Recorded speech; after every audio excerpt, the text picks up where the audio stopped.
अस्सलाम वालेकुम स्टूडेंट्स, मेरा नाम रुखसाना है। अस्सलाम वालेकुम स्टूडेंट्स, मेरा नाम रुखसाना है। मैं आपके बायोलॉजी की टीचर। 9th क्लास बायोलॉजी का हमने बायो एनर्जेटिकल चैप्टर जो है वो शुरू किया हुआ है और हम इसके पिछले लेसन में तमाम एनर्जीज़ के मतलब पढ़ चुके हैं और उसके अलावा हम तमाम एनर्जीज़ की जौन सी हैं उनके काम करने के बारे में भी तफसील से पढ़ चुके हैं। और जो भी इसके light photosynthesis and role of light वाला चैप्टर था लेसन, उसमें हम लोगों ने फोटोसिंथेसिस के मतलब डिटेल से पढ़ा है कि वो फोटोसिंथेसिस का अमल किस वक्त होता है और किस तरह से होता है। आपको मालूम है कि फोटोसिंथेसिस का अमल chlorophyll and presence of sunlight में होता है। आपको मालूम है कि इसमें मेजर जो थिंग बनती है वो है ग्लूकोज, ठीक है, जिसको कार्बन डाइऑक्साइड एंड वाटर से and presence of the sunlight and chlorophyll के प्रेजेंट में पौधे अपनी खुराक बनाने में इस्तेमाल करते हैं और अपनी पौधे जो से अपनी खुराक को बनाकर ग्लूकोज को अपनी खुराक की सूरत में यूज़ कर लेते हैं। और फिर उसका क्या है कि जब पौधे अच्छी तरह से अपने ग्लूकोज की सूरत में फूड बना लेते हैं और वो हमारी फिर फूड का ज़रिया बनते हैं, हमें भी उससे एनर्जी हासिल होती है। और इसी तरह से वन बाय वन ये जो हम लोग एनर्जी की पढ़ा था कि वो एक ज़ाया नहीं होती, यानी कि it is not created not be destroy वाला अमल ही यहाँ पर चला आता है कि जिस वक्त वो एक एनर्जी से दूसरी एनर्जी तीसरी एनर्जी में चेंज होता चला जाता है। और यहाँ तक कहा जा सकता है, हम कह सकते हैं कि फोटोसिंथेसिस इज़ वेरी नेसेसरी, क्योंकि ऑल लाइफ जो हैं इसके ऊपर किसके ऊपर फोटोसिंथेसिस के अमल के ऊपर ही डिपेंड करती हैं। तो इसके मतलब भी आपको मैं तफसील से बता चुकी हुई हूँ। अच्छा जी, अब हमने पढ़ना है इसमें रोल ऑफ लाइट, रोशनी का क्या काम है। तो इस सिलसिले में हमें क्या मतलब, रोशनी का तो सबसे पहले आपने देख लिया है प्रेजेंस ऑफ क्लोरोफिल के, और जो रोशनी है वो फूड बनाने में हेल्प करती है। और जो उनसे आपके प्रोडक्ट्स बनता है वो कौन सा बनता है, कार्बन और आपका वाटर से मिलके ये क्या कहलाते हैं, रेक्टेंट कहलाते हैं। आप केमिस्ट्री में पढ़ चुके होंगे कि जो रेक्ट करती हैं चीज़ें उनको हम रेक्टेंट कहते हैं। वो लेफ्ट हैंड साइड यानी कि उल्टे हाथ पर रखी जाती हैं, और जो प्रोडक्ट्स बनते हैं वो राइट साइड पर बनते हैं। एरो के राइट साइड पे जो आ जाती हैं तो वो प्रोडक्ट्स बनते हैं। अब जिस वक्त हमने सूरज की रोशनी और क्लोरोफिल के प्रेजेंट में हमने कार्बन और carbon dioxide and 12 water molecules को जिस वक्त हम लोगों ने रिएक्ट करवाया था इक्वेशन में, तो आपने देखा था कि उसमें ग्लूकोज C6H12O6 जो है वो ग्लूकोज बना था, वो हमारा बना था प्रोडक्ट। और उसके बाद जो 6 कार्बन डाइऑक्साइड के जो मालिक्यूल्स हैं और 6 वाटर के मालिक्यूल्स हैं वो आपके बाय प्रोडक्ट्स कहलाएंगे, जो वो उसके साथ बने। अच्छा जी, और मेन आपका इसमें प्रोडक्ट कौन सा हो गया, ग्लूकोज। अच्छा, अब रोशनी का अमल ये कि आपको उससे समझ आ गई बात, मैंने ये इसलिए आपको रिपीट किया, आपको पता चले कि रोशनी की मौजूदगी में ये सारा फूड का अमल या प्रोसेस होता है। अच्छा, ये रोशनी का अमल जो है ये फोटोसिंथेसिस के वजह से होता है, ये दिन के रोशनी में ही हो सकता है। देखिए ना, सूरज जो सा वो तो दिन में होता है, रात को तो नहीं होता ना, तो सूरज की रोशनी ही तो इस्तेमाल करनी होती है पौधों ने, तो रात को तो सूरज चला जाता है, ग़ुरूब हो जाता है इस वजह से।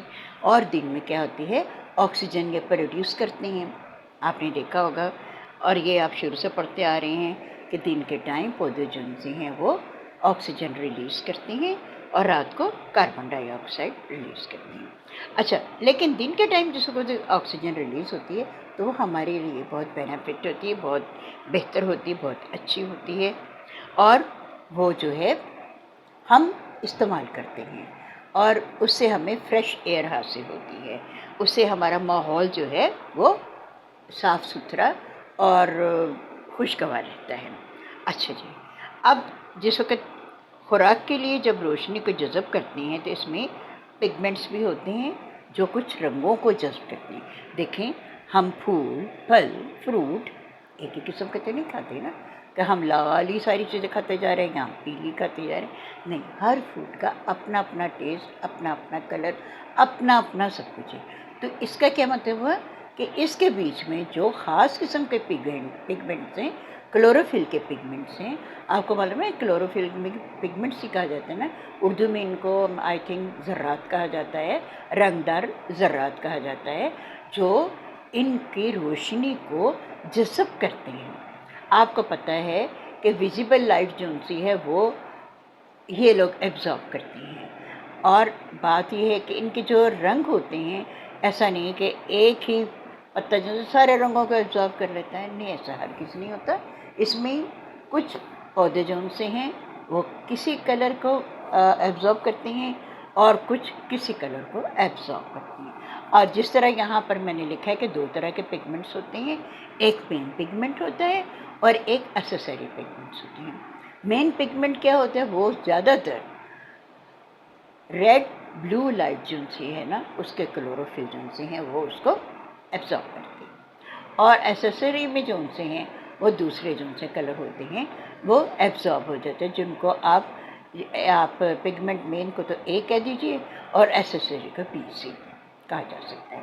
यानी इनका ज़रूरी होना भी लाजमी है, इसलिए एक्सेसरी के बिना मेन पिगमेंट की जो उनसी है खूबसूरती नहीं है। तो इसका मतलब है इसका भी पार्टिसिपेशन वहाँ पर आ जाता है, पौधे के अंदर आ जाता है किसी फॉर्म में।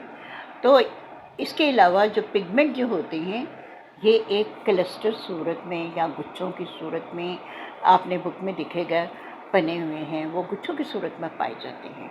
और ये क्या करते हैं, विजिबल लाइट को एब्ज़ॉर्ब करते हैं। और आपको मालूम है विजिबल लाइट जो सी है या लाइट जो सी है वो एक कलर से मिलके नहीं बनी होती, 7 रंगों से मिलके बनी होती है। और उसमें से पौधों के जो पत्ते हैं वो जो रोशनी एब्ज़ॉर्ब करना चाहते हैं सिर्फ वो ही करते हैं।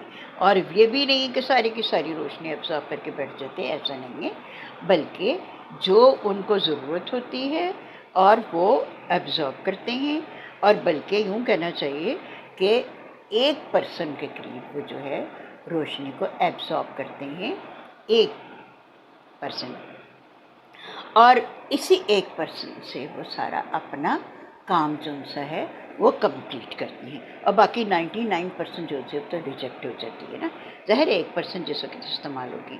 तो अब ये आपको बताएं कि देखें डिफरेंट कलर जो से हैं वो कहाँ पर आपको मिलते हैं। आपने देखे होंगे फ्रूट्स में भी हैं डिफरेंट कलर, और इसी तरह आगे अगर हम पढ़ेंगे मैं टेस्ट के भी होंगे, सारी चीज़ें जो सी हैं।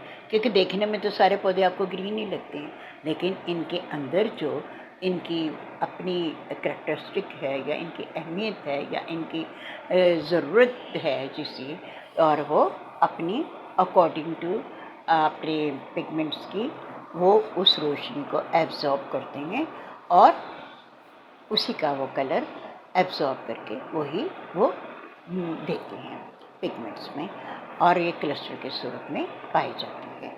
ये हमारा तीसरा लेक्चर था इसका फोटोसिंथेसिस का, जिसमें photosynthesis and the role of light ये है।